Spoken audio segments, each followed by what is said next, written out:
ప్రకటన గ్రంథం 21వ అధ్యాయం 5వ వచనం.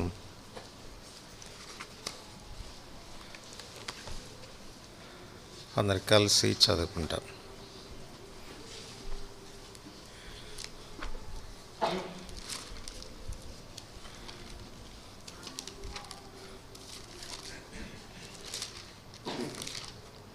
ప్రకటన 21:5 వచనం అందరికి కలిసి చదువుకుంటాం. అప్పుడు సింహాసనాసీనుడైన వాడు, ఇదిగో సమస్తమును నూతనమైనవిగా చేయుచున్నానని చెప్పాను.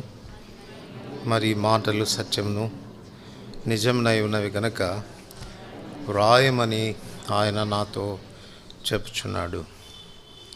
యెషయా గ్రంథం 43వ అధ్యాయం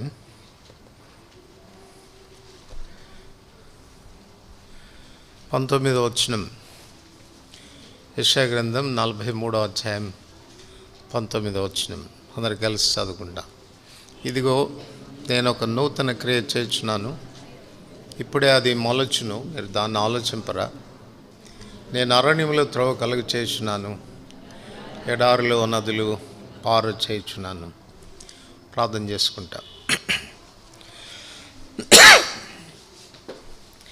ప్రేమ కలిగిన పరలోకమందున మా తండ్రి, యేసుప్రభువు వారి శ్రేష్టమైన పరిశుద్ధమైన నామమున మరి ఒకసారి మీ పాదములు చెంచారు వనములు చెల్లిస్తూ ఉంటున్నాను. ఉదయకాలము మా గమనంలోనికి మీరు తెచ్చిన మాటలను బట్టి వనములు, దూరస్థులమైన మమ్మను సజీవం కలిగిన దేవుని సంఘంలో సభ్యులుగా మీరు చేర్చినందుకు వనములు. ఘనత లేని మాకు మీరు మీ స్వరక్తం ఇచ్చి సంపాదించడం ద్వారా విలువైన వ్యక్తులుగా మీరు మమ్మల్ని చేశారు.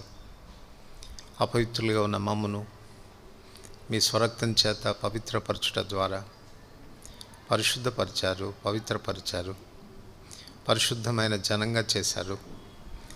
మీరు మాకు శిరస్సుగా ఉండి మమ్మను మాలో ఉన్న కొరతలు ఎరిగిన దేవుడుగా, ప్రభా దైవత్వం చేత ఆ సుగుణాల చేత మీరు మమ్మల్ని నింపుచున్న దేవుడుగా ఉన్నందుకు వందనములు.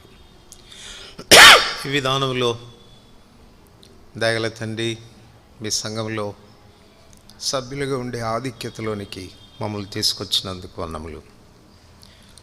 ఈ మధ్యాహ్నం మీ బలను సమీపించక పూర్వం మరొకసారి వాక్య వెలుగులో మా జీవితాలు పరీక్ష చేసుకోవడానికి సరిచేసుకొని పాలు పొందుటకాయ మీరిస్తున్న ఆధిక్యతను బట్టి వందనములు.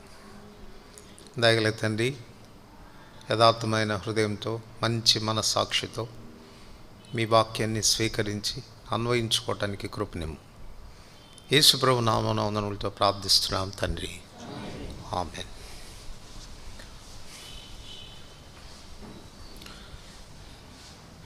ఇదిగో సమస్తమును నూతనమైనవిగా చేయుచున్నాను.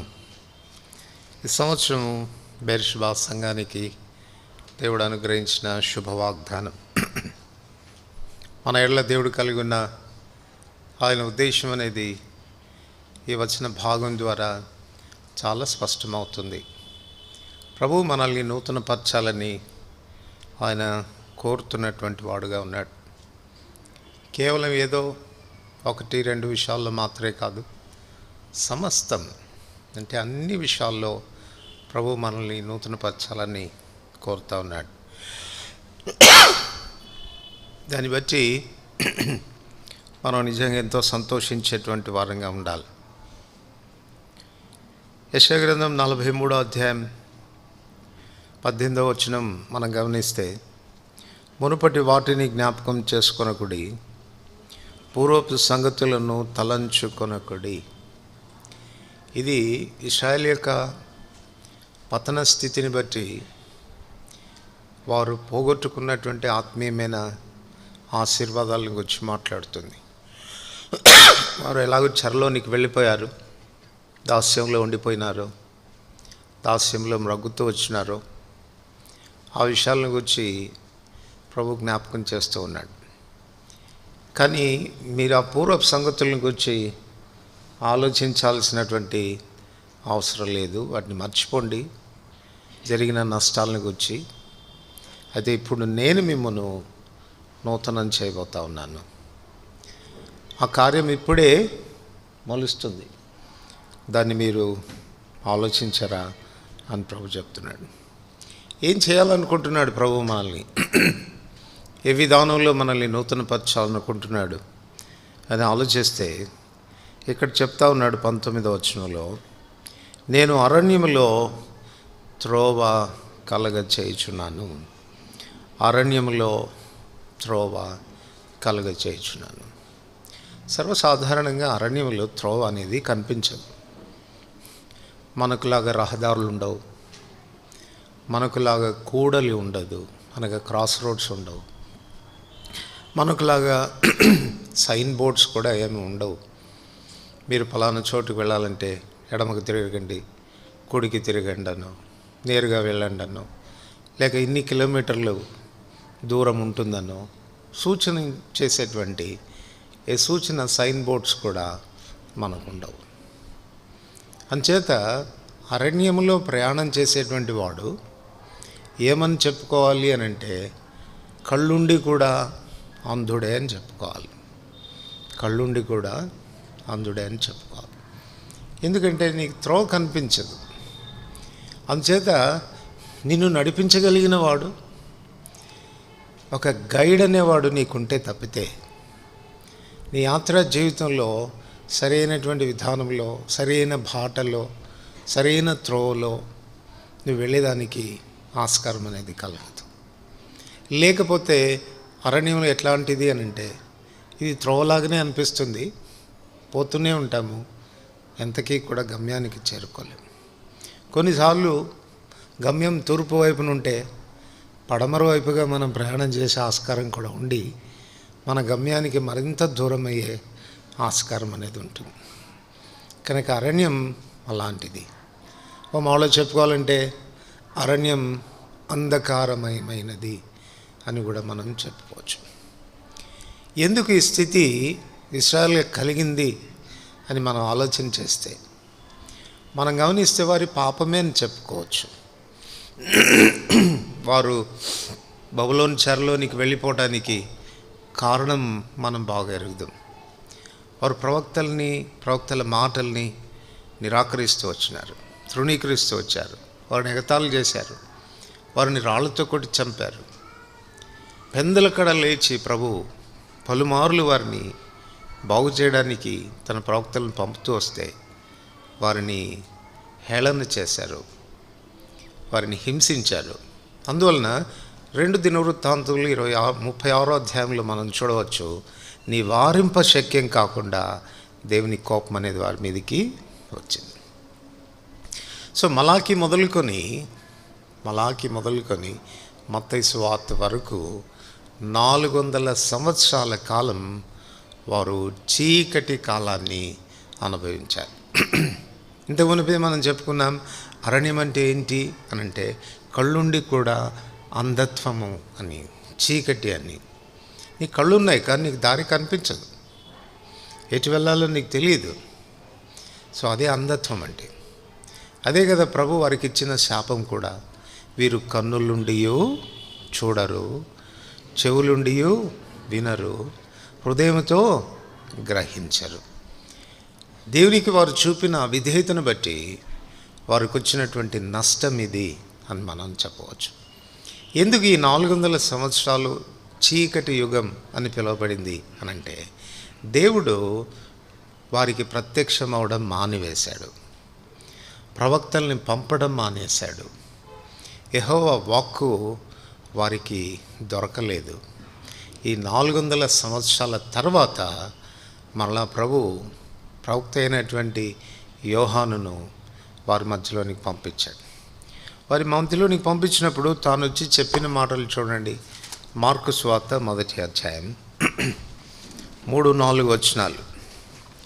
మార్కు సువార్త 1వ అధ్యాయం 3-4 వచనాలు, లేక 2-3 వచనాలు, 2-3-4 వచనాలు కలిసి చదువుకుంటాం. ఇదిగో నా దూతను నీకు ముందుగా పంపుచున్నాను, అతడు నీ మార్గము సిద్ధపరచును.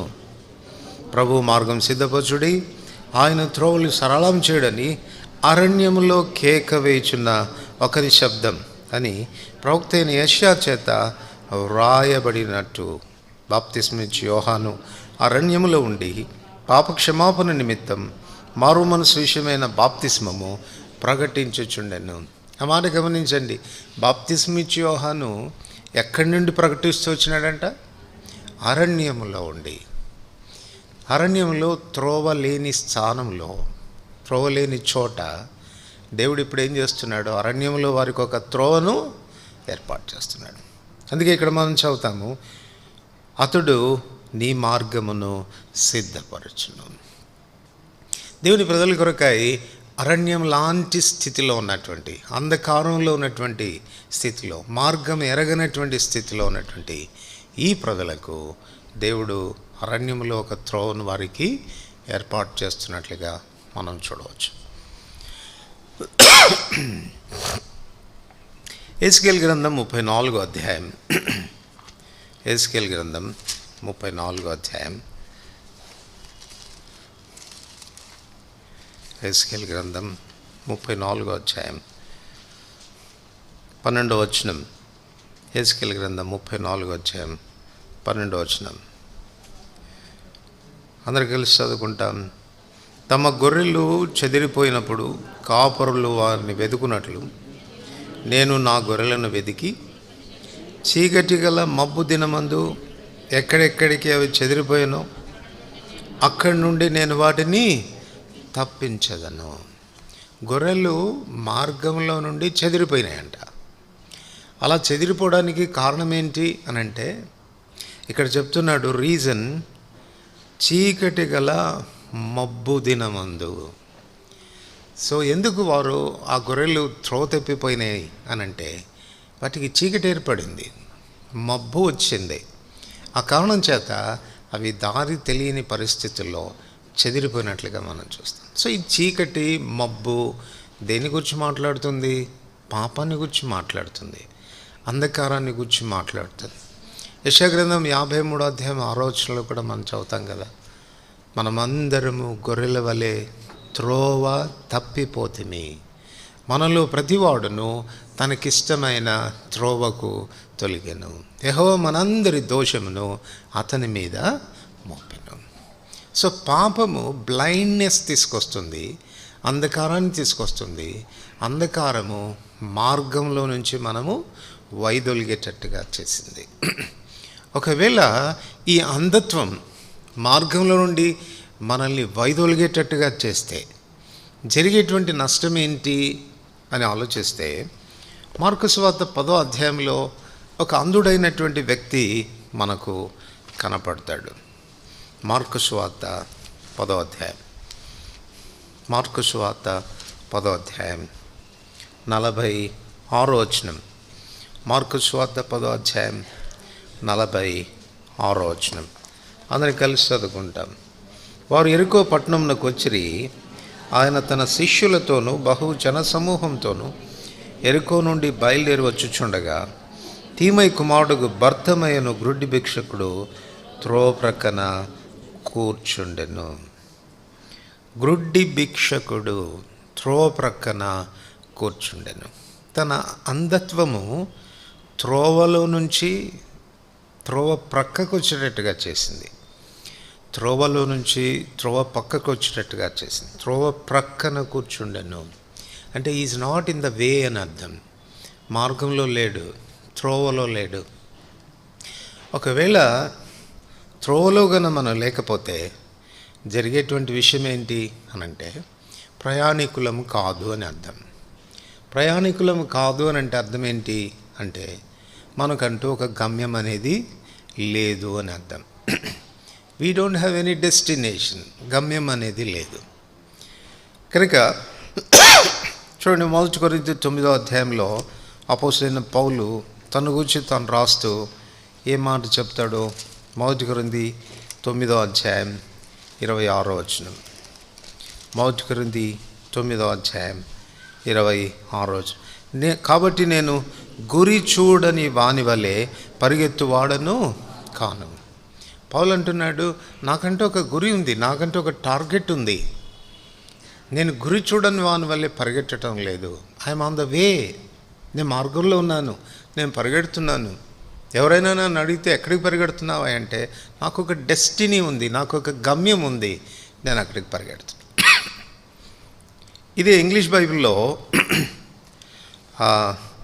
ఏమని రాశాడు అని అంటే, I therefore so run not as uncertainly అని అంటే అర్థం ఏంటి? చూడండి, లోకస్తులను ఒకవేళ మనం ప్రశ్న వేసామనుకోండి, నీ జీవితం యొక్క గమ్యం ఏంటి, మరణం తర్వాత నువ్వు ఎక్కడికి వెళ్తావు అని ఒకవేళ ప్రశ్న వేస్తే వాళ్ళకి ఏంటంటే అన్సర్టనిటీ.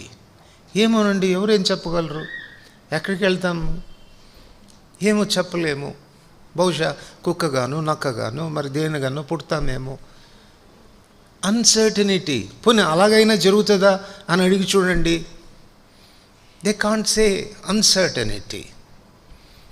మార్గంలో నువ్వు లేకపోతే, వైదొలిగిన స్థితిలో ఉంటే కలిగే నష్టం ఏంటంటే నీకు అన్సర్టనిటీ ఉంటుంది. నీ భవిష్యత్తును కూర్చున్నటువంటి సర్టనిటీ ఉండదు, నిశ్చయిత ఉండదు.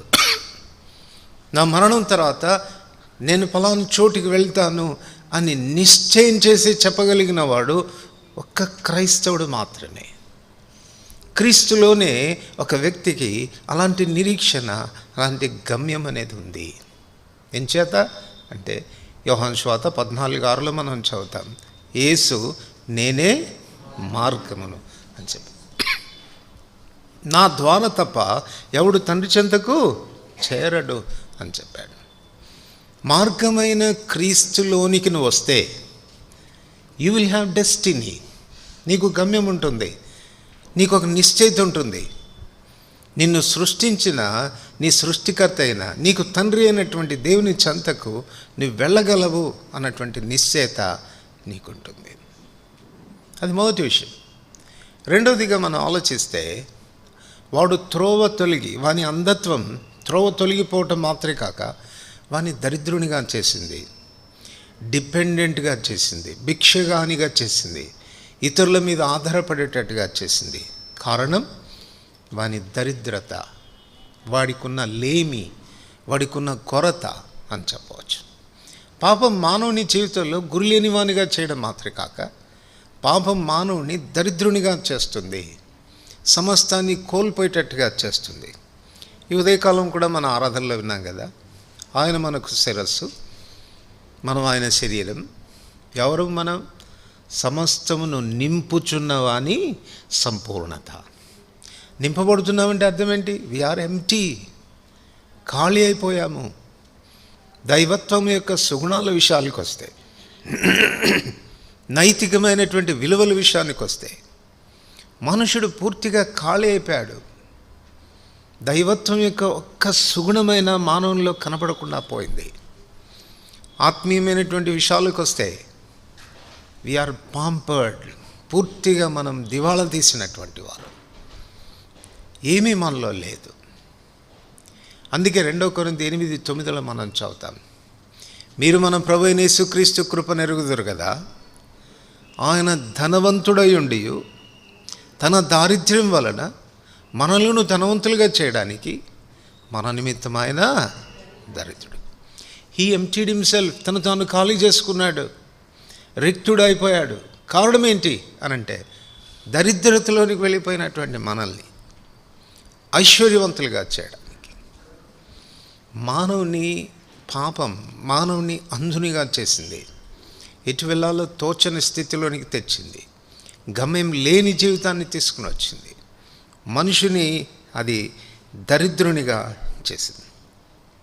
వీటన్నిటికంటే ప్రాముఖ్యమైనటువంటి నష్టం ఏమని చెప్పుకోవచ్చు అనంటే దేవుని సన్నిధానానికి వానిని దూరం చేసింది. చూడండి, లేవికాండం 21వ అధ్యాయం. లేవికాండం 21వ అధ్యాయం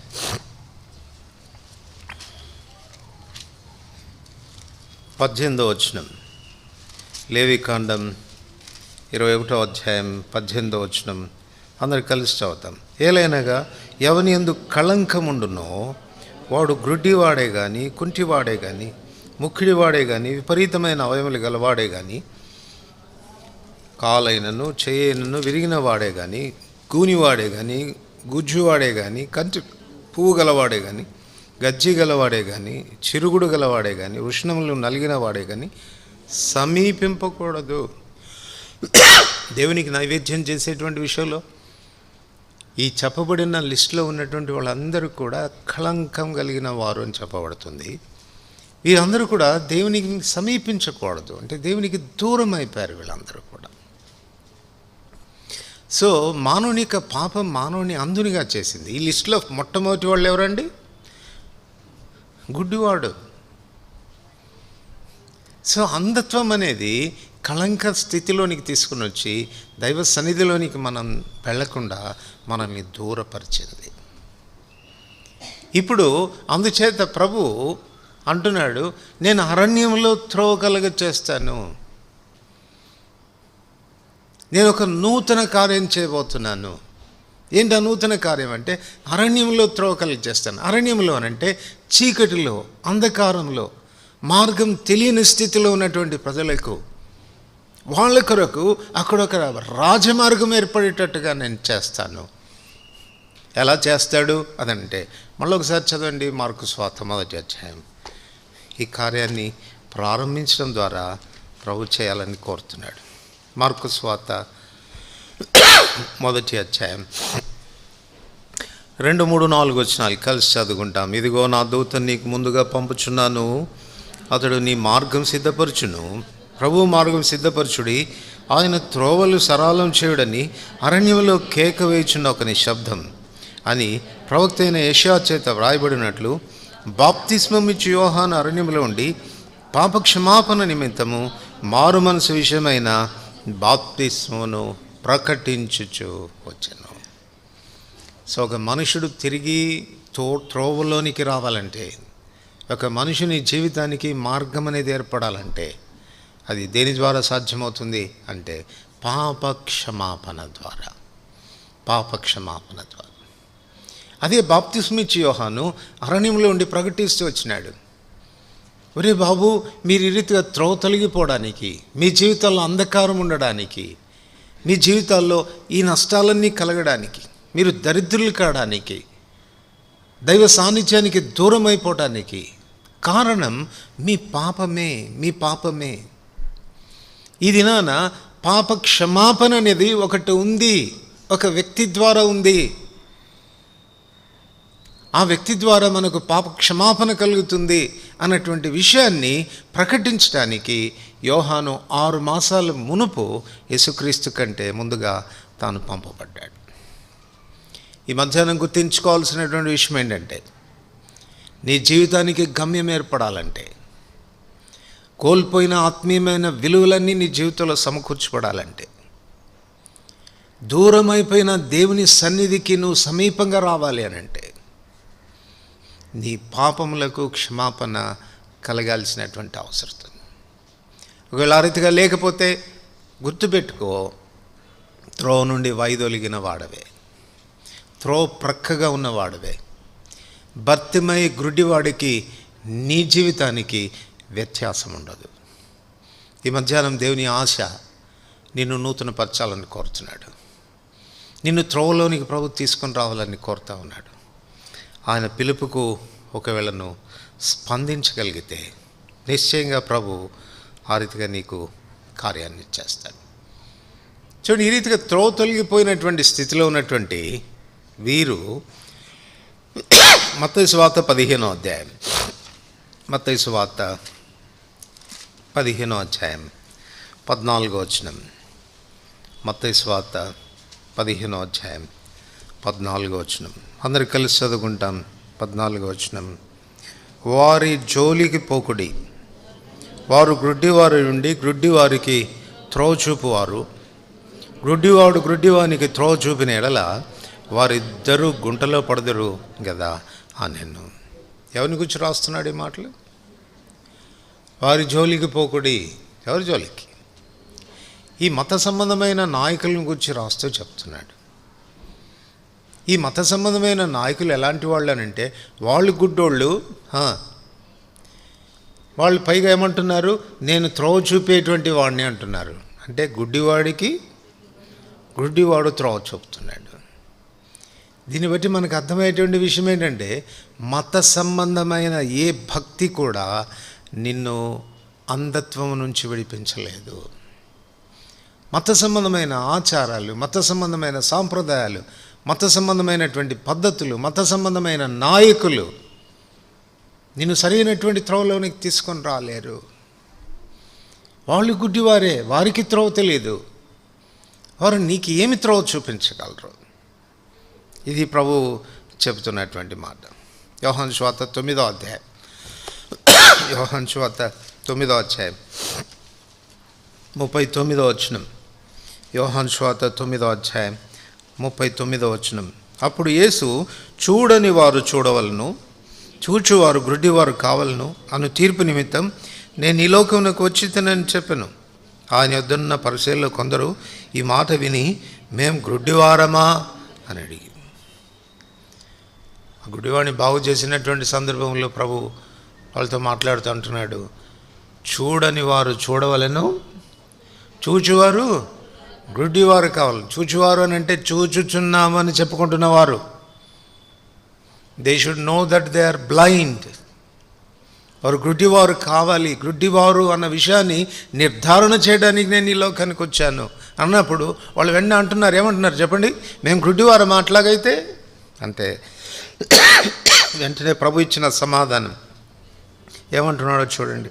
అందుకు యేసు, మీరు గ్రుడ్డివారైతే మీ పాపం లేకపోను కానీ చూచుచున్నామని మీరు ఇప్పుడు చెప్పుకొనుచున్నారు కనుక మీ పాపము, అంటే ఇండైరెక్ట్గా ఏమని చెప్పాడు, మీరు గుడ్డివారే, గుడ్డివారు అయ్యుండి కూడా చూస్తున్నాము అని చెప్పుకుంటున్నారే, అదే మీలో ఉన్న పాపం. కనుక ఈ లోకంలో ఉన్నటువంటి ఏ మతము కూడా మానవుని అంధత్వం నుండి విడిపించలేదు. సరైనటువంటి త్రోవలోనికి మానవుని తీసుకురాలేదు. ఆ కారణం చేతనే ప్రభువే పూనుకుంటున్నాడు ఈ పనికి. ప్రభు అంటాడు, నేనే మార్గం, నా మార్గాన్ని సిద్ధపరచండి, అరణ్యంలో మార్గాన్ని సిద్ధపరచండి, త్రోవలు సరళం చేయండి అని ప్రభు చెప్తున్నాడు. యోహాను సువార్త 8:12 కూడా అదే మాట అంటాడు కదా, నేను లోకమునకు వెలుగును, నన్ను వెంబడించువాడు చీకటిలో నడవక జీవపు వెలుగు కలిగి ఉంటాడు. ఈ మధ్యాహ్నం గుర్తించాల్సినటువంటి విషయం ఏంటంటే, పాపం మనల్ని అంధులుగా చేసింది, పాపం మనల్ని త్రోవ తప్పించింది, పాపం మనల్ని దరిద్రులుగా చేసింది, నైతిక విలువలు పోగొట్టుకునేటట్టుగా చేసింది. పాపం దేవుని సన్నిధానానికి మనల్ని దూరపరిచింది. ఏ మతం, క్రైస్తవ మతం కూడా నిన్ను సరైన త్రోవలోనికి తీసుకొని రాలేదు. యేసుక్రీస్తు ప్రభువారే నిన్ను తీసుకొని రాగలిగినవాడు. గుర్తుపెట్టుకో, అరణ్యం త్రోవ లేని ప్రదేశం. నీకు గైడ్ ఉంటే తప్పితే, నిన్ను నడిపించే నాయకుడు ఉంటే తప్పితే,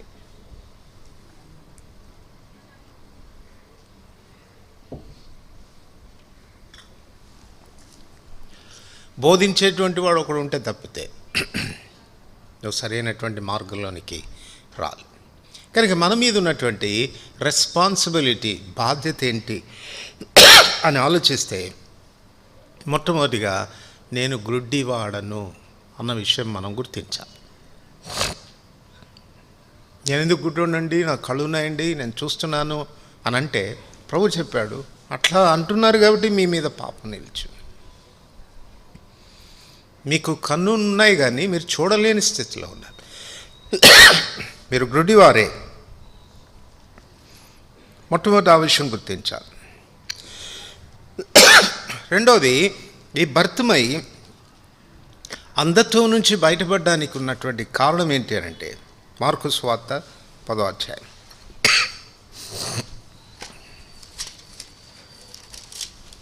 మార్కు సువార్త 10వ అధ్యాయం 49వ వచనం. అందరి కలిసి చదువుతాం. అప్పుడు యేసు నీలొచ్చి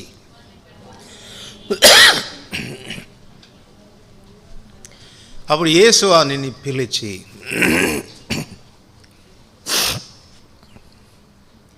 అంటే ఈ సందర్భం మనకి ఏం జ్ఞాపకం చేస్తుందంటే, యేసుప్రభువు వారు ఆ త్రోవను వెళ్తున్న సంగతి వీడికి అర్థమైంది. అంటే ఎవరో పోతున్నారు, జనసమూహం నడిచి వెళ్తున్న శబ్దాన్ని గుర్తుపట్టాడు.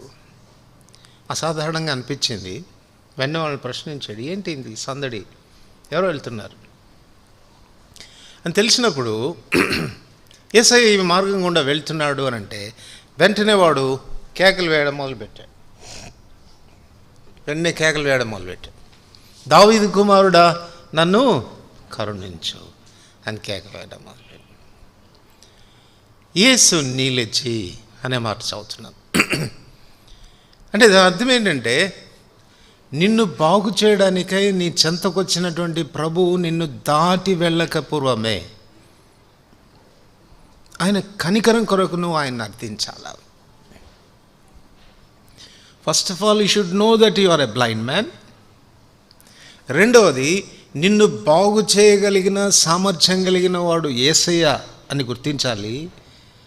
ఆ యేసయ్య నిన్ను దాటిపోకముందే, పాస్ కాకమునిపే కనికరం కొరకు నువ్వు ఆయన అర్థించాలి. ఆ మాట అదే జ్ఞాపకం చేస్తుంది. యేసు నీలచి. ఈ మధ్యాహ్నం గుర్తుపెట్టుకో, ఒకవేళ నీ ప్రక్క గుండా వెళ్తున్న ప్రభు నిన్ను అందతో నుంచి విడిపించాలని నీ చెంతకొచ్చిన ప్రభు, నీ మార్గం గుండా వెళుతున్నటువంటి ప్రభు ఇది నాన్న నిన్ను దర్శించాలని కోరుతున్నాడు, నీ కళ్ళు వెలిగించాలని కోరుతున్నాడు, సరైన మార్గంలోనికి నిన్ను తీసుకొని రావాలని కోరుతున్నాడు. బలవంతం చేయడు సుమా ఆయన ఎవరిని. అడగచ్చు కదా, ఒరే గుడ్డివాడా, నీ కొరకే వచ్చానురా నేను, ఏమన్నా బాగు చేయమంటావా నిన్ను అని అడగచ్చు కదా. లేదు, ఆయన ఎవరిని బలవంతం చేయడు. నీ అక్కర గుర్తించి, నీ అవసరత గుర్తించి అర్థించడానికి నువ్వు ప్రార్థించడానికి పూనుకుంటే నిలబడిపోతాడు ఆయన. కనుక ఇది రెండవదిగా మనకి ఏం జ్ఞాపకం చేస్తుంది అని అంటే, ప్రభువు నిన్ను దాటి వెళ్ళక మునిపే, ఆ సమయం నీకు దాటి వెళ్ళక మునిపే, ఆ అవకాశం నీకు దాటి వెళ్ళక మునిపే ఆయన ఉండగానే ఆయనను ప్రార్థించాలి. ఈ మధ్యాహ్నం ప్రభు నీ చెంతకు కూడా వచ్చాడు. నీ దుస్థితి ఆయనకు తెలుసు. నీ జీవితం అరణ్యం లాంటిది. చీకట్లో ఉన్నావు, ప్రయాణిస్తున్నావు, కానీ ఎటు పోతున్నావో నీకు తెలియదు, ఎటు వెళ్ళాలో నీకు తెలియదు. నీ జీవితం యొక్క గమ్యం ఏంటి అని అడిగితే జవాబు చెప్పలేని స్థితిలో ఉన్నావు.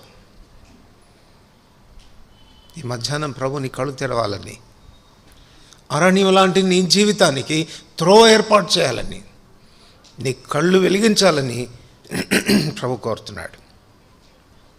ఆయన అడిగితే, ప్రభువా కృప చూపించు అని మనం ప్రార్థించగలిగితే నిశ్చయంగా ప్రభు సహాయపడతాడు. మూడవదిగా మనం గమనిస్తే మార్కు సువార్త 10వ అధ్యాయం 51వ వచనం. మార్కు సువార్త 10వ అధ్యాయం 51వ వచనం. అందరికి కలిసి చదువుతాం. యేసు, నేను నీకేమి చేయగోర్చున్నానని నీవు అని అడగగా, ఆ గుడ్డివాడు, బోధకుడా నాకు దృష్టి కలగ చేయమని ఆయనతో అనెను. ఒకవేళ ఈ మధ్యాహ్నమే దేవుడు ఇదే ప్రశ్న నీతో వేస్తే, నీకేం చేయాలి చెప్పు, నేను ఏం కావాలి నీకు కోరుకో అని ఒకవేళ ప్రభు మనల్ని ప్రశ్నిస్తే ఏం అడగబోతున్నాం మనం? ఈ దినాల్లో చాలామంది దేవుని చెంతకు వస్తున్నారు, కానీ వాళ్ళు ఏం అడుగుతున్నారంటే, అయ్యా నాకు కడుపు నొప్పిగా ఉంది, దాన్ని బాగు చేయి. అయ్యా నేను క్యాన్సర్తో బాధపడుతున్నాను, దయచేసి నన్ను బాగు చేయి.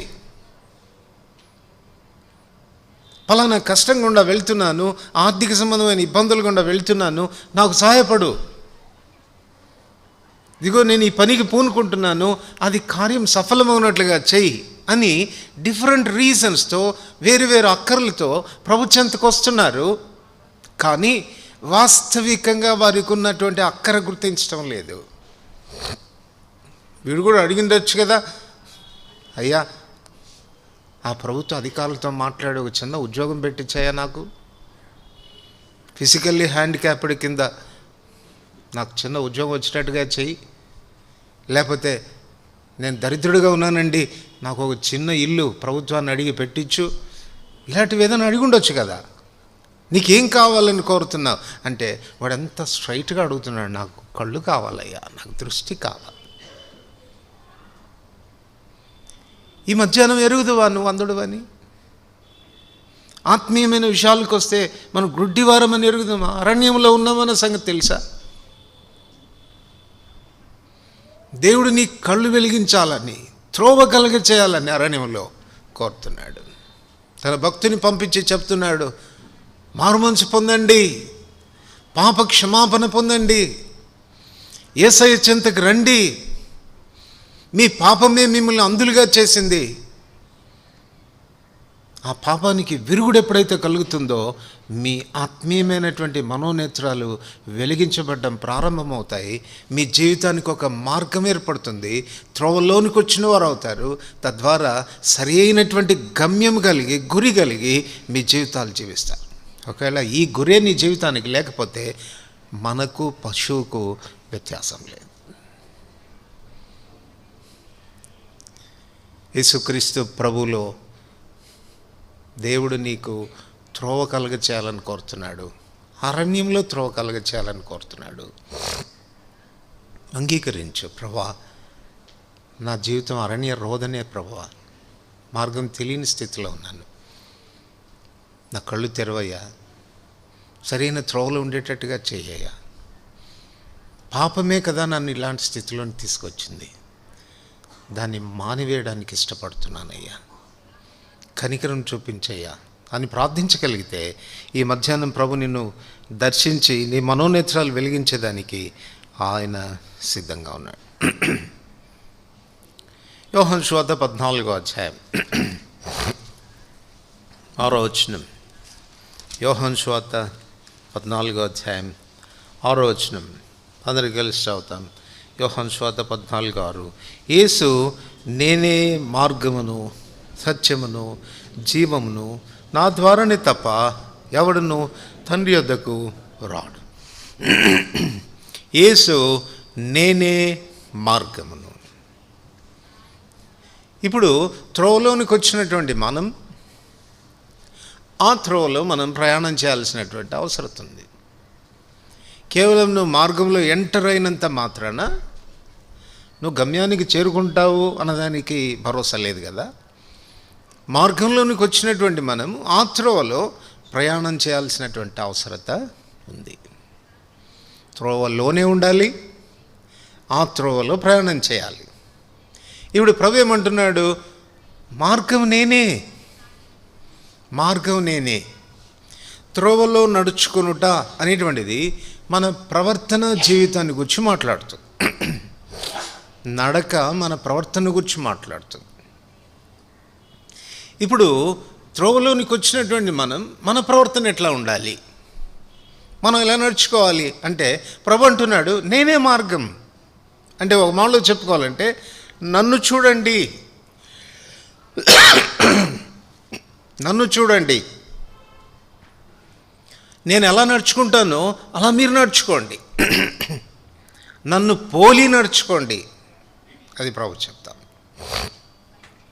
ఒకవేళ ఆయనను పోలి మనం నడుచుకోవాలి అని అంటే జరగాల్సిన విషయం ఏంటి అంటే ఆయన ఎవరో అన్న సంగతి మనం ఎరగాలి. ఇప్పుడు ప్రభు అరణ్యంలో నీకు త్రోవ చేస్తాను అని చెప్తున్నప్పుడు రెండోదిగా ఆయన నీకు ఏం చెప్పాలని కోరుతున్నాడంటే I will reveal myself to you. నన్ను నేను నీకు బయలుపరుచుకుంటాను, నా గూర్చిన ప్రత్యక్షత నేను నీకు ఇస్తాను. అట్లు నేను నిన్ను సరైనటువంటి త్రోవలో నేను నిన్ను నడిపిస్తాను. అంచేత ఒక మనుషుడు ప్రభు పాపక్షమాపణ అనుభవం ద్వారా త్రోవలోనికి వచ్చిన తర్వాత ఆ త్రోవలో ఎలా నడుచుకోవాలి అన్నటువంటి విషయాన్ని నేర్చుకోవడానికి యేసయ్యను గూర్చినటువంటి ప్రత్యక్షత ఆ వ్యక్తికి అవసరం. చూడండి, లోకస్తులను విశ్వాసులైనటువంటి వారిని డివైడ్ చేస్తున్నప్పుడు, విభాగిస్తున్నప్పుడు ఏమని చెప్పుకోవచ్చో చూడండి.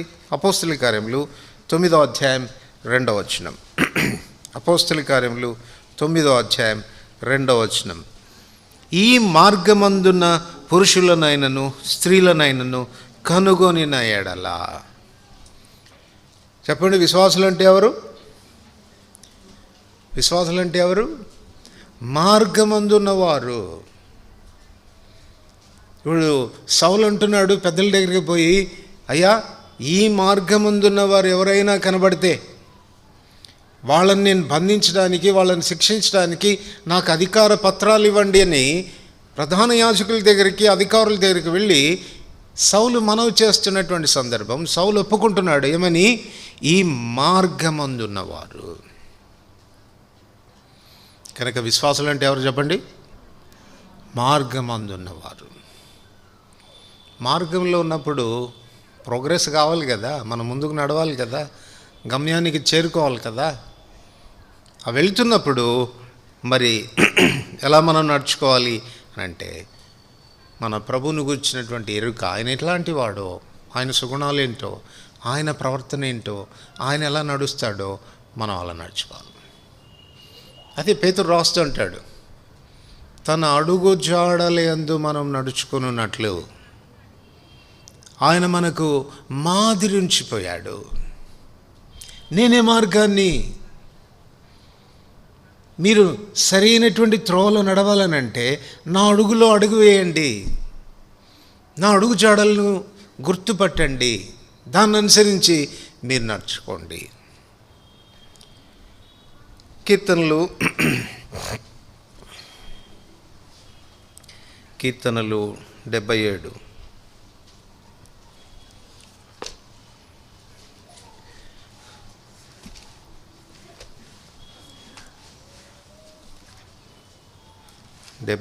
కీర్తన 19-20 వచనాలు కలిసి చదువుకుంటా. కీర్తన 77, 19, 20 వచనాలు. నీ మార్గము సముద్రంలో ఉండెను, నీ త్రోవలు మహాజలముల్లో ఉండెను, నీ అడుగుజాడలు గుర్తింపబడకుండెను. మోషే అహరోనుల చేత నీ ప్రజలను మందవలే నడిపించితివి. ఆయన మార్గాలు అగమ్యగోచరంగా ఉన్నాయి, సముద్రంలో ఉన్నాయంట. ఆయన అడుగుజాడలు గుర్తింపబడకుండా ఉన్నాయి. ఆయన అడుగుజాడలు గుర్తింపబడకపోతే ఎలా నడుచుకుంటాం? ఆయన అడుగులో అడుగు ఎట్లా వేయగలం మనం అనంటే, తర్వాత రాశాడు, మోషే అహరోనుల చేత నువ్వు మందవలే వారిని నడిపించు. అంటే మోషే అహరోన్ పిల్లలు అల్లరి చేయకుండా చూడాలా? అల్లరి చేస్తే కాస్త బయటికి తీసుకెళ్ళండి. మోషే అహరోనుల చేత మందవలె నీ వారిని నడిపించావు. అంటే దాని అర్థం ఏంటి అనంటే, మనల్ని నడిపించే నాయకుల యొక్క ఆధిపత్యం క్రింద ఉండి వారు చెప్పే మాటలను ఆలకించి నేర్చుకొని నడవలసినటువంటి బాధ్యత మన మీద. 103వ కీర్తన.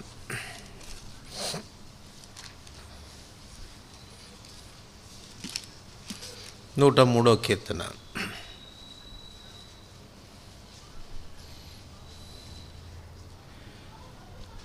ఏడవ వచనం అందరికి కలిసి చదువుతాం. ఆయన మోషేకు తన మార్గములను తెలియచేసెను, ఇశ్రాయేలు వంశస్థులకు తన క్రియలను కనపరచెను. మోషే ఎవరు? ఇశ్రాయేలు యొక్క నాయకుడు. మోషేకి ఏం చూపించాడంట దేవుడు? మార్గాలను చూపించాడు. ఇశ్రాయేలు ప్రజలకు క్రియలను చూపించాడు. సో మనం ఎంతసేపు ఏది ఇష్టపడతాం చెప్పండి? ప్రభా, ఒక్క ఆశ్చర్యకార్యం చేయరాదా? నా జీవితంలో ఒక్క అద్భుతం చేయరాదా? ఇది మనం ఎక్స్పెక్ట్ చేస్తాం కదా. ఏదన్నా చేస్తే బాగుండు, ఏదన్నా సూచక్రియ జరిగితే బాగుండు, నా కుటుంబంలో ఏదన్నా అద్భుతం జరిగితే బాగుండు. ఇది ప్రజలకు ఉంటుంది అభిప్రాయం. అందుచేత దేవుడు కూడా ఏం చేశాడంటే, వాళ్ళకేమో క్రియలు చూపించాడంట, మోషేకేమో మార్గాలు చూపించాడు. ఇది మనకేం జ్ఞాపకం చేస్తుందంటే, ఆత్మీయమైనటువంటి అధికారం క్రింద ఉండి మనం నేర్చుకోవాల్సినటువంటి బాధ్యతను గురించి మనతో మాట్లాడుతుంది. అపోస్తలుల కార్యములు 18వ అధ్యాయం. అపోస్తలుల కార్యములు 18వ అధ్యాయం 25-26 వచనాలు. అపోస్తలుల కార్యములు 18వ అధ్యాయం 25-26 వచనాలు కలిసి చదువుతాం. 24 నుంచి చదివితే మంచి. అలెగ్జాంద్రియ వాడైన అపోల్లో అని ఒక యూదుడు ఎఫెసునకు వచ్చెను. అతడు విద్వాంసుడును లేఖనములందు ప్రవీణుడై ఉండెను. అతడు ప్రభు మార్గం విషయమై ఉపదేశం పొంది తన ఆత్మయందు తీవ్రపడి యోహాను బాప్తిస్మం మాత్రమే తెలుసుకున్నవాడైనను యేసును గురించిన సంగతులు వివరంగా చెప్పి బోధించుచు సమాజ మందిరంలో ధైర్యంగా మాట్లాడిన ఆరంభించను. ప్రిస్కిల్లా అకులయు విని అతన్ని చేర్చుకొని దేవుని మార్గము మరిపూర్తిగా, ఈ మార్గం ఏంటండి? దేవుని మార్గము అంటే అర్థం ఏంటి అంటే దేవుని గూర్చిన సంగతులు. యోహాను బాప్తిసం మాత్రమే తెలుసుకున్నాడు. యోహాను బాప్తిసం దేని గురించి మాట్లాడుతుంది? మనం చదువుకున్నాం కదా, మారు మనసు విషయమైన పాపక్షమాపణ నిమిత్తము, ఆ పాపక్షమాపణ నిమిత్తమైన మారు మనసు విషయమైన బాప్తిస్మం అంటే పాపక్షమాపణ గురించి, మారు మనసును గురించి యోహాను బాప్తిస్మం మాట్లాడుతుంది. అంటే ఒక మాటలో చెప్పాలంటే రక్షకుడైన యేసు ప్రభువారిని గురించిన సంగతులు, ఆ పాపుల రక్షకుడు, పాపం నుండి విడిపించేవాడు అన్న సంగతి మాత్రమే తనకు తెలుసు. యేసయ్యను గురించినటువంటి సంగతులు మరింత ఎక్కువగా తనకు తెలియదు. ఈ సంగతి అకుల ప్రిస్కిల్లాలు విన్నప్పుడు వాళ్ళు అతన్ని చేర్చుకొని దేవుని మార్గాన్ని గురించి మరింతగా బోధించడం ప్రారంభించారు.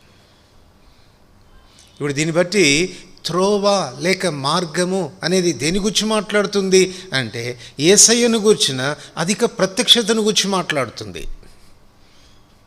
ఆయన ఎవరో నీకు తెలియకపోతే ఎలా నడుచుకోవాలో నీకు తెలియదు. తను గూర్చినటువంటి గ్రహింపు నీకు లేకపోతే నీవు ఆయన కొరకు ఎలా జీవించాలో అన్నటువంటి విషయం అనేది నీకు తెలియదు.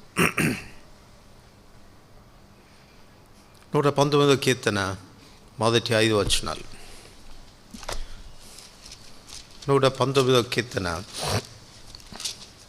మొదటి 5 వచనాలు కలిసి చదువుకుంటాం. యెహోవా ధర్మశాస్త్రం అనుసరించి నిర్దోషముగా నడుచుకున్న వారు ధన్యులు. ఆయన శాసనములు గైకొనుచు పూర్ణ హృదయంతో ఆయనను వెదుకువారు ధన్యులు. వారు ఆయన మార్గంలో నడుచుకొనుచు ఏ పాపమును చేయరు. నీ ఆజ్ఞలను జాగ్రత్తగా గైకొనవలనని నీవు మాకు ఆజ్ఞాపించి ఉన్నావు. ఆహా, నీ కట్టడలను గైకొన్నట్లు నా ప్రవర్తన స్థిరపడి ఉండిన ఎంత మేలు. దేవుని మాటలు, దేవుని ఆజ్ఞలు మనకు త్రోవ చూపిస్తాయంట.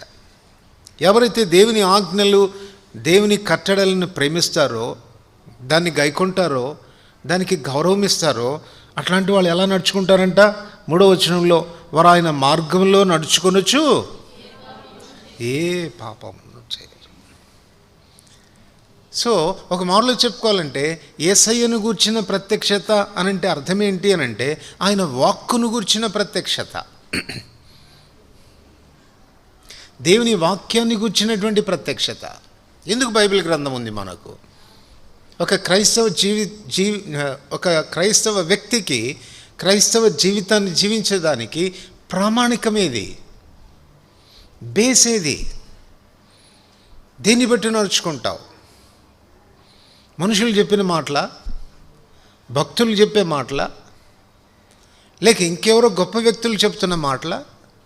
కాదు కదా. దేవుని వాక్యం ఏం చెప్తుందో దాన్ని అనుసరించి నడుచుకోవాలి. యోహాను సువార్త 1:1 మనం చదువుతాం, ఆది యందు వాక్యం ఉండెను, వాక్యము దేవుని యొద్ద ఉండెను, వాక్యమే దేవుడై ఉండెను. 14 ఆ వాక్యము శరీరధారి అయి కృపాసత్య సంపూర్ణుడిగా మన మధ్యలో నివసించాను. యేసయ్యే ఆ వాక్యము అన్న విషయము చాలా స్పష్టం చేయబడుతుంది. కనుక యేసును గూర్చిన సంగతులు మనం తెలుసుకోవాలి, మనం నేర్చుకోవాలి అంటే దేవుని వాక్యము ద్వారానే. స్వయంగా అందుకే ఆయన చెప్పాడు యోహాను సువార్త 5:39లో, లేఖనముల యందు మీకు నిత్య జీవము కలదని తలంచుచు వాటిని పరిశోధించుచున్నారు, వాటిని పరిశోధించండి, అవే నన్ను గురించి సాక్ష్యం ఇస్తూ ఉన్నాయి. దేవుని వాక్యములో క్రీస్తు కనపడతాడు మనకు, ఆయన ప్రవర్తన కనపడుతుంది, ఆయన వ్యక్తిత్వం కనపడుతుంది, ఆయన నైతిక జీవితం కనపడుతుంది, ఆయన ఎలా నడుచుకున్నాడో కనపడుతుంది. అరణ్యంలో త్రోవ కలుగ చేస్తున్నాను అంటున్నాడు. వాస్తవమే, అరణ్యం లాంటి జీవితం మనది, అంధకారమయమైన జీవితం. ఎలా నడుచుకోవాలో మనకు తెలియదు, ఎలా ప్రవర్తించాలో తెలియదు, ఎలా జీవించాలో మనకు తెలియదు. ఇది నన్ను త్రోవ కలుగుతుంది అని అంటే అర్థం ఏంటంటే, మన ప్రభు తను కూర్చున్న బయలుపరిపిస్తున్నాడు. ఇదిగో నా బిడ్డలారా, నేను ఇలా నడుచుకున్నాను, మీరు ఇలా నడుచుకోండి. నేను ఇలా ప్రవర్తించాను, మీరు ఇలా ప్రవర్తించండి. నన్ను ప్రభు అంటారు, బోధకుడు అంటారు కదా, నేనే ఇట్లా చేసినట్లయితే మీరు కూడా ఇట్లా చేయాల్సిందే. ఎన్ని సంగతులు మనం చదువుతాం దేవుని వాక్యం. దీన్ని బట్టి మనకు అర్థమయ్యే విషయం ఏంటంటే, దేవుని వాక్య ప్రత్యక్షత మనకు కలుగుతుంది. రక్షించబడినటువంటి మనం సరైనటువంటి త్రోవలో మనం నడుచుకోవాలంటే దేవుని వాక్య ప్రత్యక్షత కలుగుతుంది. రోమీయులకు రాసిన పత్రిక 2వ అధ్యాయం,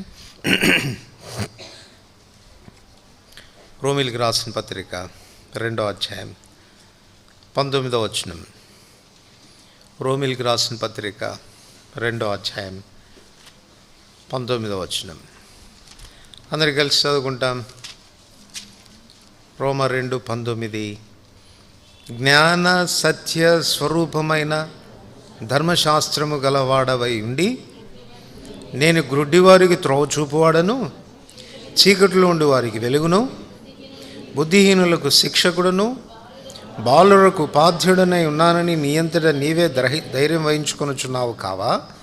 ఎదుటివానికి బోధించు నీవు, నీకు నీవే బోధించుకున్నావా? ఎవరిని గురించి రాస్తున్నాడు ఈ మాటలు? ధర్మశాస్త్రోపదేశకులను గురించి రాస్తున్నాడు. ధర్మశాస్త్రోపదేశకులు ఏం ఉపదేశం చేస్తారు? ధర్మాన్ని ఉపదేశం చేస్తారు. ఆ ధర్మాన్ని గురించి రాస్తూ ప్రభు ఏమంటున్నాడు చెప్పండి? ఆ ధర్మం ఎలాంటిదంట? ఎలాంటిది అది?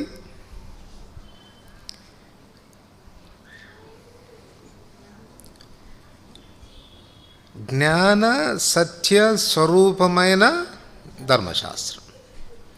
జ్ఞాన సత్య స్వరూపమైన ధర్మశాస్త్రం. ఈ ధర్మశాస్త్రం ఏం చేస్తుంది అంటే, నేను గ్రుడ్డివాడికి త్రోవ చూపువాడను. అంటే ఒక మాటలో చెప్పుకోవాలంటే, ధర్మశాస్త్రం చేసే పని ఏంటంటే గ్రుడ్డివారికి త్రోవ చూపేది. అంధత్వంలో ఉన్నటువంటి వారికి త్రోవ చూపేది. అదే కదా 119వ కీర్తన 105వ వచనంలో కూడా చదువుతాం, నీ వాక్యము నా పాదములకు దీపము, నా త్రోవకు వెలుగునై ఉన్నది. ఇర్మియా గ్రంథం 33వ అధ్యాయం. ఇర్మియా గ్రంథం 33వ అధ్యాయం. ఇర్మియా గ్రంథం 33వ అధ్యాయం 6వ వచనం. అందరు కలిసి చదువుకుంటాం. 33:6. నేను దానికి ఆరోగ్యమును స్వస్థతను మరలా రప్పించుచున్నాను, వారిని స్వస్థపరచుచున్నాను, వారికి సత్య సమాధానాలు సమృద్ధిగా బయలుపరచెదను. ఈ గుడ్డోళ్ళని బాగు చేస్తాను, వారికి ఆరోగ్యాన్ని కలుగచేస్తాను అని చెప్తున్నప్పుడు ఏం చేస్తాడంట ఆయన అంటే, సత్య సమాధానాలు వారికి సమృద్ధిగా. మరి సత్యం అంటే వాక్యమే. జ్ఞాన సత్య స్వరూపమైన ధర్మశాస్త్రం అని చెప్పబడింది కదా.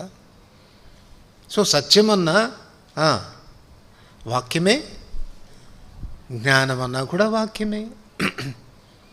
సో వాటిని సమృద్ధిగా దేవుడు బయలుపరుస్తాడు. సో అరణ్యంలో త్రోవ కలుగుతుంది అని అంటే అర్థం ఏంటి చెప్పండి? ఇప్పుడు దేవుని వాక్య ప్రత్యక్షత మనకు కలుగుతుంది అని అర్థం. వాక్యాన్ని గుర్చిన ప్రత్యక్షత మనకు కలుగుతుంది అని అర్థం. నేను నూతనంగా చేయబోతున్నాను, నూతన క్రియ చేయబోతున్నాను మీ విషయంలో. మొదటిగా మిమ్మల్ని త్రోవలోనికి తెస్తాను. నేను తప్పిపోయినటువంటి మిమ్మల్ని త్రోవలోనికి తెస్తాను. రెండోది, ఆ త్రోవలో మీరు కొనసాగి వెళ్ళడానికి అవసరమైన వెలిగింపు కూడా ఇస్తాను. ఆ వెలిగింపు ఏది అనంటే నా కుమారుని గూర్చిన ప్రత్యక్షత. అంచేత ఒక వ్యక్తి తన ఆత్మీయ జీవితంలో సరిగా నడుచుకోవాలంటే, ప్రోగ్రెస్ ఉండాలంటే, ఏదో రక్షించబడితే సరిపోదు, త్రోవలోనికి వచ్చినంత మాత్రాన సరిపోదు. ఆ త్రోవలో నీ జీవితాన్ని కొనసాగించాలి అని అంటే నీకు ప్రమాణకం ఏది, ఆధారం ఏంటి, ఎలా జీవించాలి అన్నదానికి మాదిరి ఏంటి అంటే క్రీస్తే. అంచేత క్రీస్తుని గురించిన ప్రత్యక్షత నీకు లేకపోతే నువ్వు సరైనటువంటి విధానంలో నడుచుకోవడానికి, గమ్యం చేరుకోవడానికి దోహదపడదు. అది ఇలాంటి పరిస్థితుల్లో సాతానుడు ఒక ఆటంకం మనకు పెడతా ఉన్నాడు. చూడండి, మార్కు సువార్త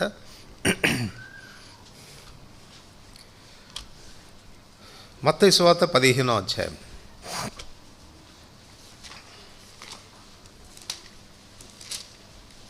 మత్తయి సువార్త 15వ అధ్యాయం 14వ వచనం. అందరు కలిసి చదువుకుంటాం. మత్తయి సువార్త 15వ అధ్యాయం 14వ వచనం. వారి జోలికి పోకుడి, వారు గ్రుడ్డివారై ఉండి గ్రుడ్డివారికి త్రోవ చూపుదురు.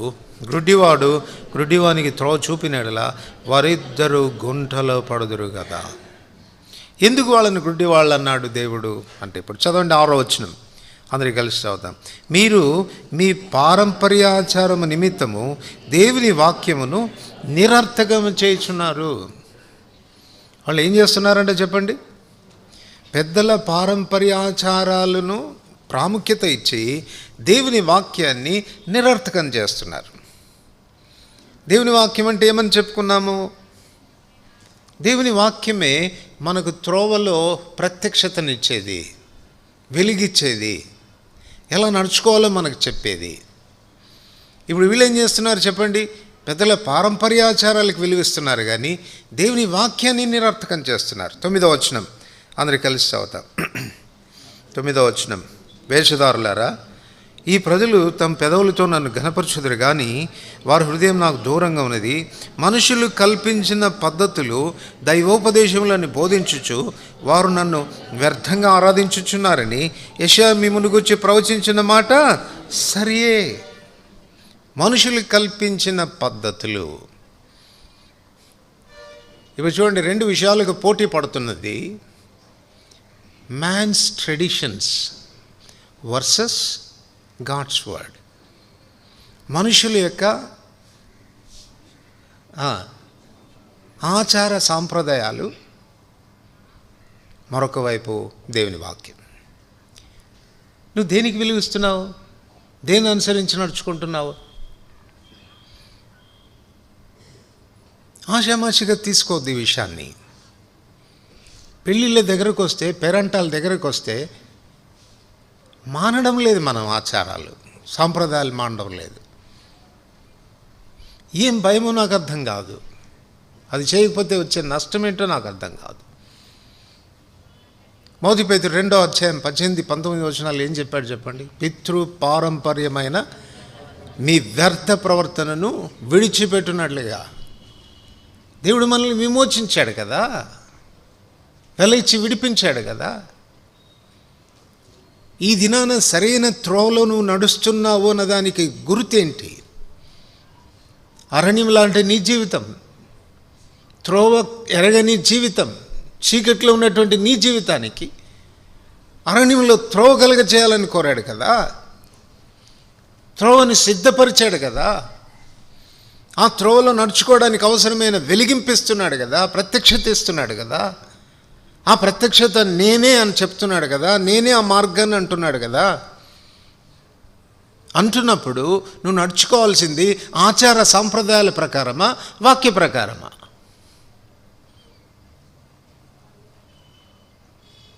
ఆలోచించుకుందాం మన జీవితాలు. నిన్ను ఆచార సాంప్రదాయాలు గమ్యానికి ఎట్లు చేర్చగలవు? నిన్ను ఆచార సాంప్రదాయాల్లోనికి వెళ్తున్నావనంటే గుర్తుపెట్టుకో, మళ్ళీ ఒకసారి మార్గాన్ని వైదొలుగుతున్నావు అని అర్థం. త్రోవలో నుంచి పక్కకి వెళ్ళిపోతున్నావు అని అర్థం. త్రోవ నుంచి పక్కకు వెళితే మళ్ళా గుడ్డి భిక్షకుడి దరిద్రతే కదా మనకు వచ్చేది. మరి అలాంటప్పుడు వాక్యానుసారంగా మనం జీవించేదానికి నిశ్చయం చేసుకుంటున్నామా?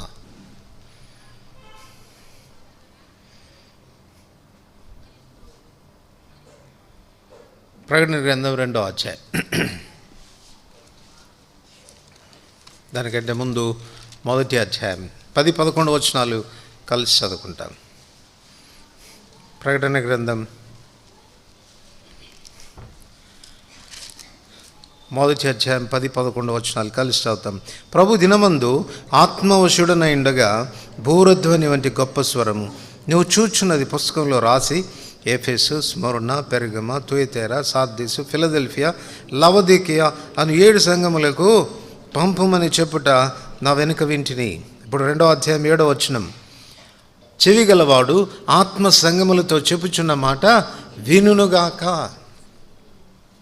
ప్రభు పద్మాస్ దీపంలో యోహానుకు ప్రత్యక్షమై చెప్తా ఉన్నాడు, 7 సంఘాలకి రాయి, వాళ్ళు ఎలా నడుచుకోవాలో వాళ్ళకి రాయి, వాళ్ళకి చెప్పు. ఆత్మ సంఘములతో చెప్పుచున్న మాట చెవిగలవాడు ఏం కావాలి? వినాలి. ఆ వాక్యాన్ని అనుసరించి నడుచుకోవాలి. ఇప్పుడు 9వ వచనం అది కలిసి చదువుదాం. 1వ అధ్యాయం 9వ వచనం, మీ సహోదరుడును యేసును బట్టి కలుగు శ్రమల్లోనూ రాజ్యంలోనూ సహనములోనూ పాలువాడనైన యోహానును నేను దేవుని వాక్యము నిమిత్తమును యేసును గూర్చిన సాక్ష్యము నిమిత్తమును పత్వాస దీపమున పరవాస దేవుని వాక్యము నిమిత్తము. ఒకవేళ ఆచారాలు సాంప్రదాయాలు మనుషులు కల్పించిన పద్ధతులు ప్రక్కన పెట్టేసి ఒకవేళ వాక్యానుసారంగానే నేను జీవిస్తాను అనంటే నీకు వచ్చే ఫలితం ఇది. శ్రమ, ఇబ్బంది, ఎడబాటు, మనుషుల వలన తిరస్కారం. Are you ready? సిద్ధంగా ఉన్నావా? ఏది ఏమైనా పర్వాలేదు, నా ప్రభు వాక్యాన్ని నేను అనుసరించి నడుచుకుంటాను. దాని కొరకు ఆచారాలు సాంప్రదాయాలు అన్నీ కూడా ప్రక్కన పెడతాను. నా బంధువులు నన్ను ప్రేమించినా ప్రేమించకపోయినా, వాళ్ళు నాతో మాట్లాడినా మాట్లాడకపోయినా, నాతో వాళ్ళు రిలేషన్షిప్ మెయింటైన్ చేసినా చేయకపోయినా, నన్ను వాళ్ళు దూరం చేసినా, నన్ను వెలివేసినా, నన్ను ఒంటరిగా చేసినా నేను సిద్ధంగా ఉన్నాను. 2వ అధ్యాయం ప్రకటన గ్రంథం 2వ అధ్యాయం 7వ వచనం, క్షమించండి, ప్రకటన గ్రంథం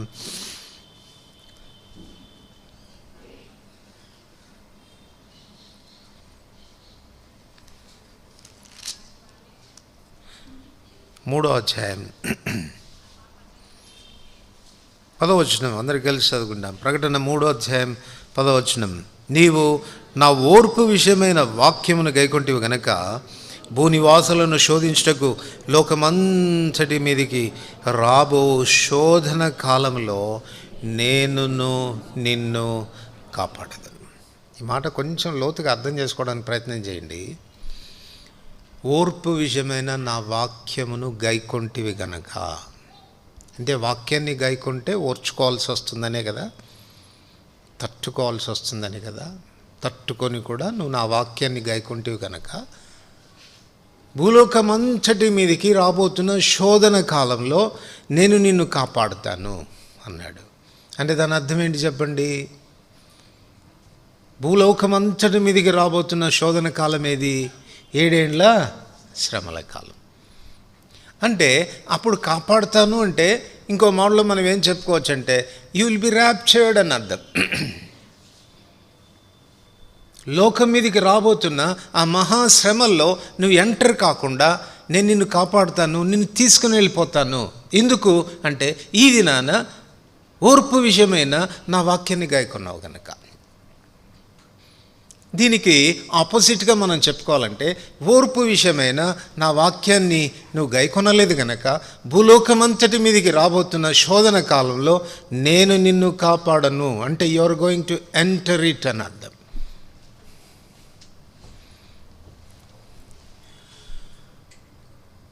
క్రైస్తవ జీవితం సులభం కాదు.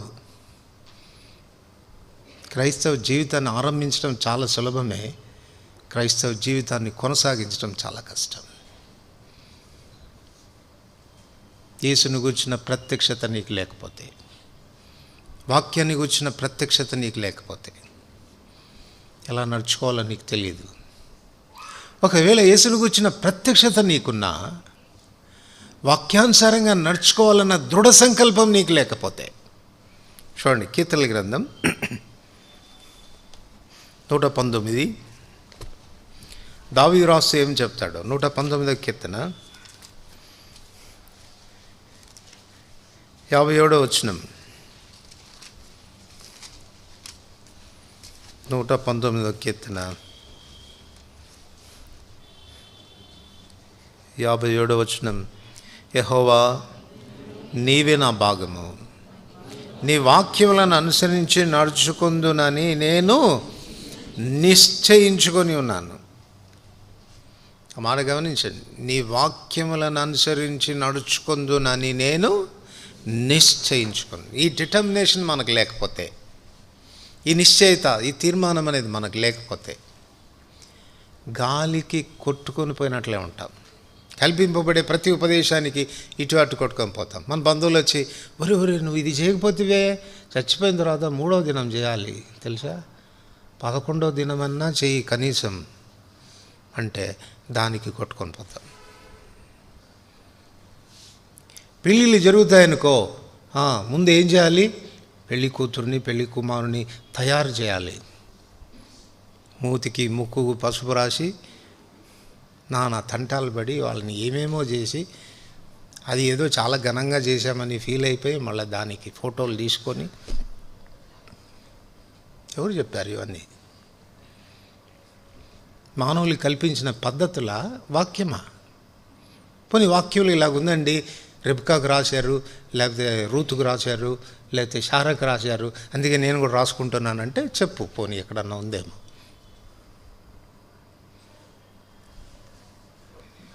ఎక్కడి నుంచి నేర్చుకుంటున్నాం మనం ప్రామాణికమేది?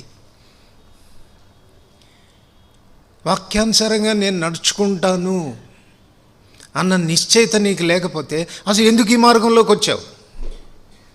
ఎవరు చేశారు నిన్ను బలవంతం?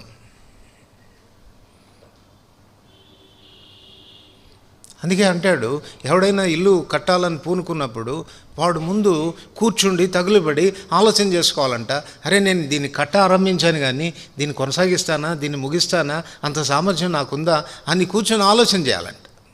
ఎవడైనా యుద్ధానికి పోతున్నప్పుడు వాడి మీదకి యుద్ధానికి పోతున్నాను, తగినంత సైన్యం నాకుందా, వాడిని ఎదుర్కోగలనా, ఓడించగలనా అని కూర్చుండి ఆలోచన చేయాలంట. లేకపోతే ఏం చేయాలంట? ఒరే బాబు, నీ బాంచని నీకు లోబడి ఉంటాను లేరా, నీకు కప్పం కడతాను నాయన, నా జోలికి ఎందుకు వస్తావని సమాధాన పడాలి వాడితో. క్రైస్తవ జీవితాన్ని కొనసాగించలేని నీవు ఎందుకు క్రైస్తవ జీవితంలోనికి వస్తావు?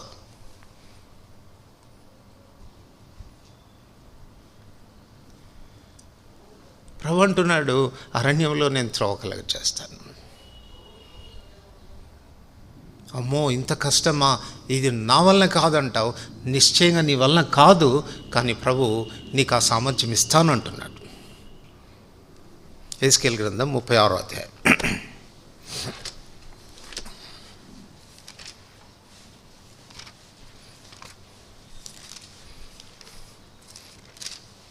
యెహెజ్కేలు గ్రంథం 36వ అధ్యాయం 25 నుంచి. మీ అపవిత్రత యావత్తు పోనట్లు నేను మీ మీద శుద్ధ జలమును చల్లుదును, మీ విగ్రహముల వలన మీకు కలిగిన అపవిత్రత. చదవండి. నూతన హృదయం మీకు ఇచ్చేదను, నూతన స్వభావం మీకు కలుగచేసేదను. రాతి గుండె మీలో నుండి తీసివేసి మాంసపు గుండెను మీకు ఇచ్చేదను. నా ఆత్మను మీ యందు ఉంచి నా కట్టడలను అనుసరించి నడుచువారిని గాను నా విధులను గైకొను వారిని గాను మిమ్మను చేసేదను. దేవుని వాక్యం గైకొనడం అంత కష్టమేం కాదు. ఎప్పుడు ఆయన ఆత్మ తోడ్పడితే. మీ యందు నా ఆత్మను ఉంచి, మనకు తెలుసు కదా రోమా 8వ అధ్యాయంలో మనకున్న శరీర నైజం, శరీర తత్వం ధర్మశాస్త్రానికి లోబడదు, దానికి ఎంత మాత్రమును లోబడనేరదు. That is our nature. ఒకవేళ నిజంగా నువ్వు రక్షించబడితే, నిజంగా ఈ మార్గంలోనికి వస్తే నీకు కలిగే ప్లస్ పాయింట్ ఏంటంటే దేవుడు తన ఆత్మను నీకు ప్రసాదిస్తున్నాడు. ఈ ఆత్మ ఏం చేస్తాడు అంటే ఆయన కట్టడలను అనుసరించి నడుచుకునేటువంటి సామర్థ్యాన్ని దేవుడు మనకు ప్రసాదిస్తాడు. ఆయన వాక్యాన్ని అనుసరించి నడుచుకునేటువంటి ధైర్యం ఇస్తాడు కదా. అందుచేతనే దేవుని ఆత్మ చేత నింపబడేటువంటి అనుభవం అనేది మనకు ఉండాలి. లేకపోతే క్రైస్తవ జీవితాన్ని కొనసాగించడం చాలా కష్టం. అపోస్తలుడైనటువంటి యోహాను ఎట్లు పత్మాసు ద్వీపంలో పరవాసయ్యాడో, ఫిలదెల్ఫియా సంఘం ఎలాంటి శ్రమలకు లోనవుతూ వచ్చిందో మనం ఎరుగుదాం. లూకా సువార్త 8:21 స్వయంగా యేసుప్రభు అంటాడు, ఎవరు నా తల్లి, ఎవరు నా సహోదరుడు, ఎవరు నా సహోదరి? దేవుని చిత్త ప్రకారంగా జరిగించువారే నా తల్లి, నా తండ్రి, నా సహోదరుడు.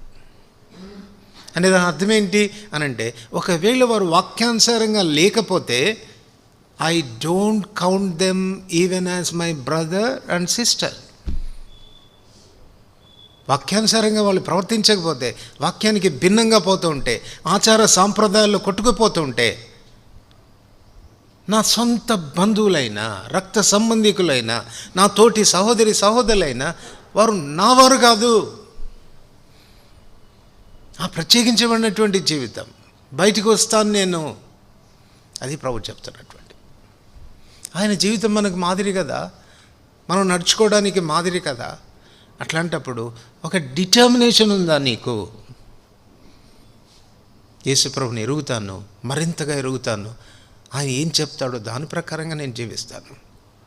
మనుషుల మాటలు కానీ, మనుషుల పద్ధతులు కానీ, ఆచారాలు కానీ, సాంప్రదాయాలు కానీ పాటించను. గుర్తుపెట్టుకో, యేసుప్రభు కాలంలోనే ఈ పోటీ జరుగుతూ వచ్చింది. అటు శాస్త్రులు, పరిసయ్యులు ఆచారాలు, సాంప్రదాయాలకు విలువిస్తూ ఉంటే, యేసయ్యేమో దేవుని వాక్యానికి విలువిస్తూ వచ్చినాడు. ఈ రెండిటి మధ్య పోరాటం అనేది జరుగుతూ వచ్చింది. దేవుని వాక్యాన్ని అనుసరించి నడుచుకున్నటువంటి వారు చాలా తక్కువగా, శేషముగా పిలువబడుతూ వచ్చినారు. అధిక సంఖ్యాకులు ఆచార సంప్రదాయాల్లోనే కొట్టుకుపోయారు. నువ్వు క్రైస్తవుడై పుట్టినంత మాత్రం లాభం లేదు, క్రైస్తవ కుటుంబంలో జన్మించినంత మాత్రాన లాభం లేదు, క్రైస్తవ ఆచార సాంప్రదాయాలు పాటించినంత మాత్రాన లాభం లేదు. గుర్తుపెట్టుకో, వాక్య ప్రకారంగా ప్రవర్తిస్తున్నావా లేదా అనేది ప్రాముఖ్యమైనటువంటి విషయం. దాని కొరకు మనం క్రయాన్ని చెల్లించాల్సినటువంటి వారంగా మనం ఉన్నాం. ప్రభువు మనకు తోడ్పడితే, ఆయన ఆత్మ మనకు సహాయపడితే నిశ్చయంగా ప్రభు మనల్ని సరైన త్రోవలో నడిపిస్తాడు. యెహోషువ గ్రంథం 3వ అధ్యాయంలో 4వ వచనంలో ప్రభు చెప్తాడు, మీరు ఇప్పుడు వెళుతున్న త్రోవ మీరు ఇంతకుముందు వెళ్ళిన త్రోవ కాదు. మీరు దాన్ని గుర్తుపట్టాలి కనుక మందసానికి 2000 కొరమూర ఎడమ మీరు ఉండాలి. అంటే మందసం ముందు నడుస్తుంది, మీరు దాని వెనకాల నడవాలి. మార్గాన్ని ఉపదేశం చేయడానికి మన ప్రభు ముందు వెళ్తాడు. ఆయన మనకు మాదిరి, ఆయనను చూస్తూ మనం ఆయనను అనుసరించి నడుచుకోవాలి. అప్పుడే మనకు మార్గం అనేది బోధపడుతుంది. 139వ కీర్తన 23-24 వచనాల్లో దావీదు ప్రార్థన చేస్తాడు, ప్రభా నన్ను పరిశోధించుము, నా హృదయాన్ని తెలుసుకొనుము, నన్ను పరీక్షించి నా ఆలోచనలు తెలుసుకొనుము, నీకు ఆయస్కరమైన మార్గము నా యందున్నదేమో చూడుము, నిత్య మార్గమున నడిపించు. నీకు ఆయాసకరమైన మార్గము.